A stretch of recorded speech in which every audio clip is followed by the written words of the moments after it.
প্রতিবন্ধী ব্যক্তির উন্নয়ন মেলার প্রবেশমুখে দেখা হয়ে গেল তিনজন দৃষ্টি প্রতিবন্ধী ভাইয়ের সাথে। ওনারা মেলা ঘুরতে এসেছিলেন, কথা বলছি ওনাদের সাথে। কেমন আছেন আপনারা? জি আলহামদুলিল্লাহ, আমাদেরকে ভালো রেখেছেন। মেলা ঘুরতে এসেছিলেন? জি জি, কেমন লাগলো? ভালো লাগলো। আপনার নামটা কি? আমার নাম হচ্ছে রাহাত খান।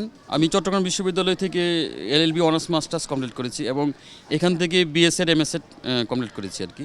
সামনের দিনের জন্য কি ভাবনা? আমাদের যে সুন্দরভাবে বেঁচে থাকার এবং দেশের প্রতি যে আমাদের যে একটা দায়িত্ব, সেই দায়িত্ব পালন করার জন্য আমাদেরকে একটা কর্মের ব্যবস্থা যেন সরকার করে দেয় আর কি। আজকে ৩ ডিসেম্বর আন্তর্জাতিক এবং জাতীয় প্রতিবন্ধী ব্যক্তি দিবস। এই দিবসকে ঘিরে কি প্রত্যাশা আপনার? সুস্থ মানুষদের মতো আমরাও যেন সুন্দরভাবে বেঁচে থাকতে পারি এবং দেশের ভূমিকা রাখতে পারি আর কি। আমরাও যেন অন্য মানুষদের মতো তাদের পাশে দাঁড়াতে পারি। আপনার নাম কি? অজয় চন্দ্র দাস। কি করছেন?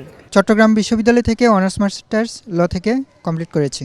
এই বিশেষ দিবসটিকে ঘিরে আপনার প্রত্যাশা কি? আমার প্রত্যাশা হচ্ছে যে আজকের যে দিবসটা আমার অত্যন্ত ভালো লাগতেছে যে আমরা এই যে মেলায় আসছি, মেলা উপভোগ করেছি।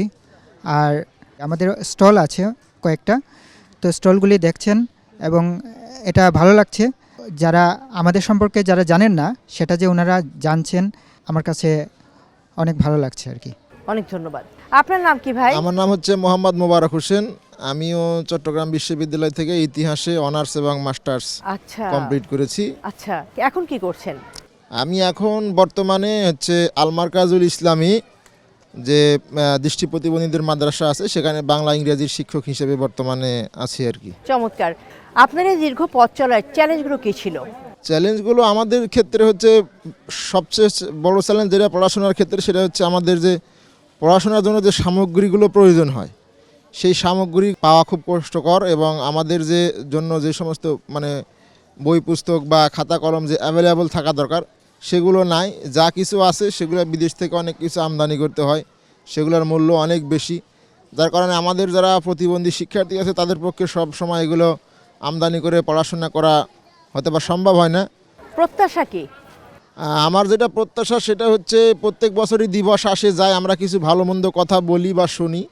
আজকে দেখেন এখানে যে স্টল বানানো হয়েছে প্রতিবন্ধী ব্যক্তিদের দ্বারা তৈরি যে সামগ্রীগুলো প্রদর্শনী করা হচ্ছে, প্রতিবন্ধী তো বাংলাদেশে অনেক, তাদের যে প্রশিক্ষণ দিয়ে যে সামগ্রীগুলো তৈরি করে দেশে বা বিদেশের বাইরে বিক্রি করার যে পরিবেশ সেটা যদি সৃষ্টি করা যেত, তাহলে আমাদের আজকে কর্মের জন্য অনেক মানুষ, অনেক শিক্ষিত মানুষ বলেন, মূর্খ মানুষ বলেন, তারা বেকার আছে বা খুব কষ্টের দিনাতিপাত করতেছে।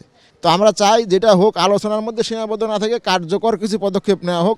এই দিবসে আমরা প্রত্যেক বছর জন্য অন্তত একটা করে টার্গেট নিয়ে আগাইতে পারি যে আমরা এই কাজটা এই বছরে সম্পন্ন করেছি, এটা আমার প্রত্যাশা।